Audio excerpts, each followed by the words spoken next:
Good morning. My name is Alana Poynton and I'm here to assist you both in reaching a solution in relation to schooling arrangements for your child, William. I've been a mediator for 7 years and an accredited family law specialist for 15 years prior to that, so I have an extensive knowledge of the way the family court operates. So thank you both for signing the mediation agreement. You'll both note that this is a confidential process and anything discussed in this mediation is without prejudice and cannot be used in court proceedings. So I've read both parties' material and understand final orders were made by consent in the Federal Circuit Court on 13th of February in 2013. So these orders provided for William's schooling arrangements to be discussed at a mediation prior to him commencing prep in 2017 with both of you to meet the costs equally. So I do have to hand both of your position statements setting out what you wish to achieve today, and I understand you've exchanged these documents between yourselves. So essentially the issue as I understand it, you both are committed to ensuring William receives the best education and you're here to finalise all matters and reduce any potential conflict in the future. So as an independent third party, it's my objective today to help you reach that outcome. Neither of you have retained legal representation for this mediation today, is that correct? No, we haven't. Yeah, that's correct. We haven't really needed legal representation since the matter's mostly been finalised in 2013. We've generally been able to reach an agreement with each other just, by ourselves. Oh, okay, great. So it's apparent you both communicate well between yourselves, and I applaud you both for that.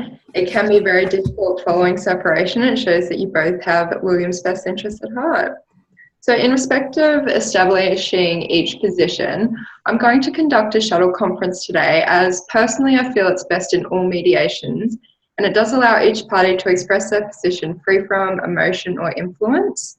So in the event we can negotiate an agreement, we'll meet back in this boardroom to sign a heads of agreement, which will be a binding document between you both. So what you say in each room is entirely confidential, and I'll only take exactly what you asked me to put forward to the other party. Are you both comfortable with this arrangement? Yes. Yes. Great. Now, did either of you have any questions before we begin?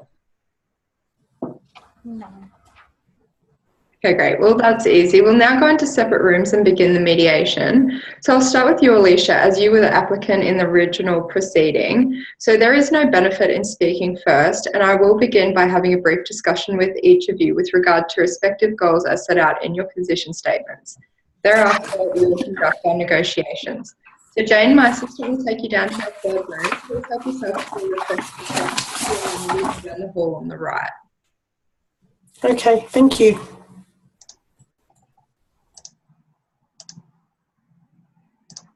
So, Ali, as set out in your position statement that you would like William to attend a private school from prep to year 12, before we discuss your reasoning, did you and Jane have an original agreement in place? Yeah, we did have an original agreement. We basically agreed for our child just to attend private school from prep right through to year 12 at Marist Grove. It was sort of, halfway between both of our locations. I just really want the original agreement just to proceed and go through, basically. Okay, so it was your mutual agreement that William would attend a private school from prep. Why do you think this would benefit him more than attending a public school? Well, I went to a public school until year 10 and then attended a private school for senior years. So, I've kind of got a bit of first-hand experience with it. There's more focus on academic achievement, more extracurricular activities, just more assistance, tutors for helping if they're having trouble or anything. It's a really positive atmosphere. It caters for each child's individual learning. If they've got particular talents, whether it be academic or artistic, there's various classes just offered. If they're sporting, there's lots of sport options. I find it's more of a disciplined structure. It's very community orientated as well, which I think is a really important quality to have. William wouldn't have to go through the stresses of changing schools either, being separated from his friends and having to make new ones. It's such a stressful time for a child. Yeah, definitely. I understand that. So you have personally experienced both a public and private school, and you feel William would overall benefit from the from the support received at a private school. So particularly that there's a more positive atmosphere, it's community orientated. So you also feel a private school provides guidance for each child in respect of their talents and interests. Is that correct? Yeah. I should note, class sizes are generally really bigger in public schools too. There's less support. So I think that's a really big downside to the whole public school thing. If William attended Ashgrove or, any other private school from prep right through to year 12, he wouldn't have to change schools and he'd have the same friends right through. I'm also really conscious of waiting lists, just to get children into private schools. There's years and years of waiting. We really need to act now. Yeah, I understand the need to avoid any disruption in his life in changing schools. The transition from primary school to high school is quite stressful for everyone. May I just ask how you feel about the costs involved to send William to a private school from prep through to year 12?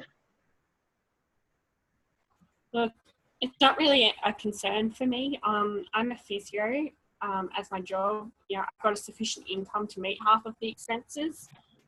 I just really don't feel like you can put a price on a child's education. Oh, okay. Well, I can see that you're really focused on William's best interests. So to summarise, you feel William would benefit more from the general support received at a private school and you wish to minimise any disruption. Are you happy for me to put forward your position to Jane? Yes, I think that'd be really good. Okay. I'll be back in 15 minutes. There are refreshments here and amenities down the hall on your right. Thank you.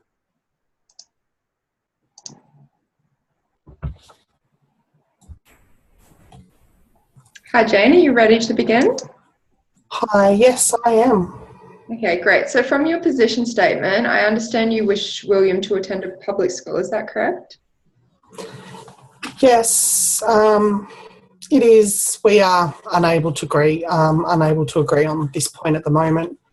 I do understand that there was an original agreement between us, but it's really no longer financially viable for me as my income's reduced. Yeah, okay. So do you feel William would benefit more from a public school? I do accept the benefits of a private school, and in a perfect world, I would love to send him to a private school. But, it's going to cost about $120,000 to send him to year 7, and then from year 7 to 12, it's about $80,000. And I'm only currently working casually in retail, and I can't see my income increasing, and I can't afford those costs.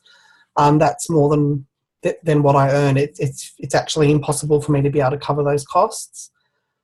I also feel that public school does have some of its own benefits. He will have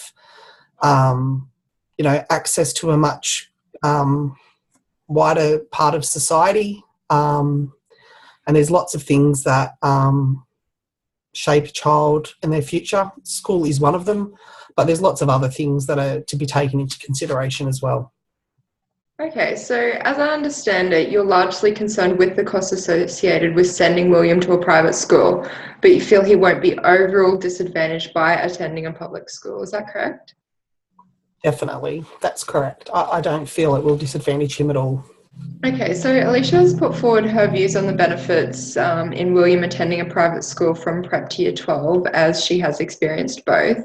So particularly, she states that a private school caters more for his child's individuality, as it can be more community focused. She's also made the point that it would cause less disruption to William if he commenced school in prep and continued through to year 12, rather than having to relocate schools to attend high school. How do you feel about that?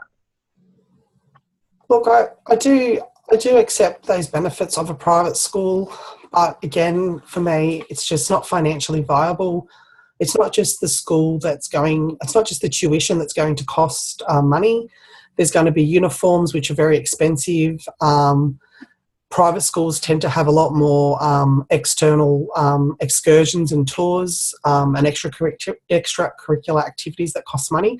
And there's just no way that I'm going to be able to afford those. Yep. So, as I understand it, you agree that it would benefit William to attend a private school, particularly in his high school years, but you're unable to justify the expense of tuition, particularly for primary school. So, although you would like to send him to a private school, it's not within your means. Is that correct? That's correct. Are you happy for me to take this to Alicia and reiterate your concerns about the significant cost to send William to a private school? Yes, please. Okay.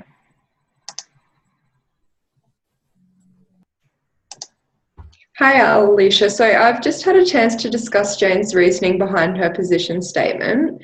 So she accepts the benefits you've put forward in William attending private school, although, as you know, she works as a retail assistant and does not see her income increasing greatly. So she is reasonably concerned of the financial strain that this will place on her in sending William to a private school for 13 years. And given the orders do provide for the cost to be split equally. Yeah, I guess I didn't really like to factor in, you know, how her income would come into when the agreement was reached. However, you know, I don't think it's really fair that I pay solely for his education, though. You know, we are both his parents after all. Yeah, I understand that. So how would you feel about having to pay for more to send him to a private school, as it is mainly what you want? But before you answer, I'd like to state that I genuinely do have reservations as to whether Jane can practically afford to bear half the costs. She has submitted that the overall cost to send him to a private school overall would be in line with $200,000, taking into account the extracurricular activities, the uniforms, the excursions, all the things that are a large part of a child's attendance at a private school. How do you feel about that? Yeah, look, I guess, yeah, I do agree. When the orders were made, you know, income wasn't really taken into account. It was just more, you know, that's what I want. I accept, you know, it is unlikely, I guess, that her income's probably not going to increase. It's probably just going to stay the same as it is. Yeah, okay. So for a moment here, I'll throw a cat amongst the pigeons. What do you think the real benefit is of William attending a private school from prep through to year 7 when you take into account the curriculum of each? Yeah, look, I agree. You know, the curriculum really is the same. It's just, you know, it's just all the benefits, like I mentioned, of private school. You know, it really allows you to be an individual. It gives you so many one-on-one experiences to learn. It's just such a different positive atmosphere that I just really want him to have. Yeah, okay, so I understand that. How do you feel about William attending a private school from years 7 to 12 only? Would you be open to paying more, taking into account the income disparity between you and Jane?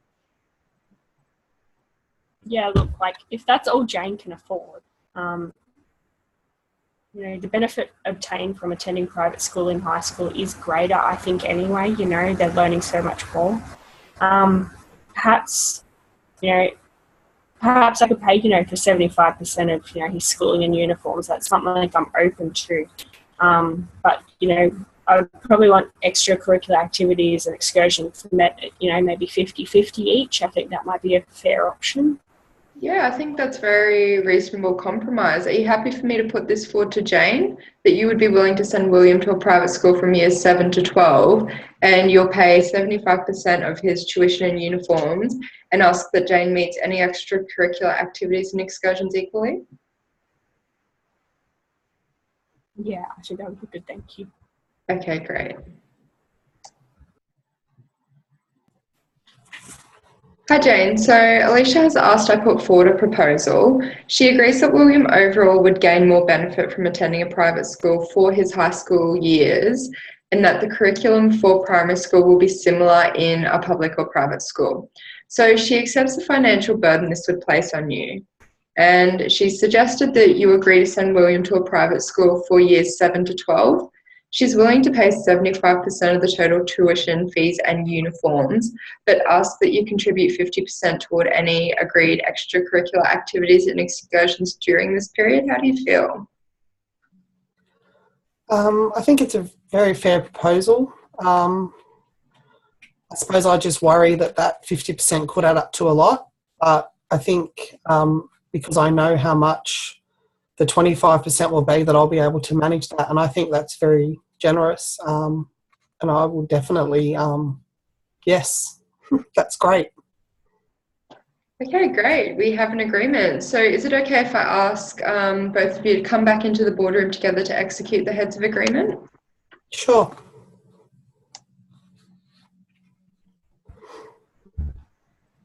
Okay, so I'd like to congratulate you both on reaching a final agreement on William's schooling without the need for the court's assistance. Now, you've both put William's interests first and should be commended as parents. Now, I've printed out the heads of agreement, which will need to be signed by both of you. This will be a binding document, and the heads of agreement is essentially set out as follows.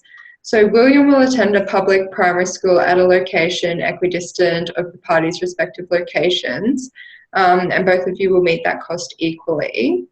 Then William will commence high school in 2025 at Marist Ashgrove or such other private boys' school where he may be accepted.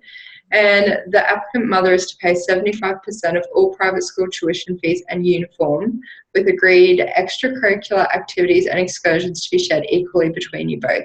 Now, do you feel this document is accurate and reflects your understanding of the agreement reached today? Yes. Great. Well, I'm pleased to be able to assist you both in reaching an agreement today. If you require any further assistance in the future, please do not hesitate to contact me. Thank you. Great, thank you.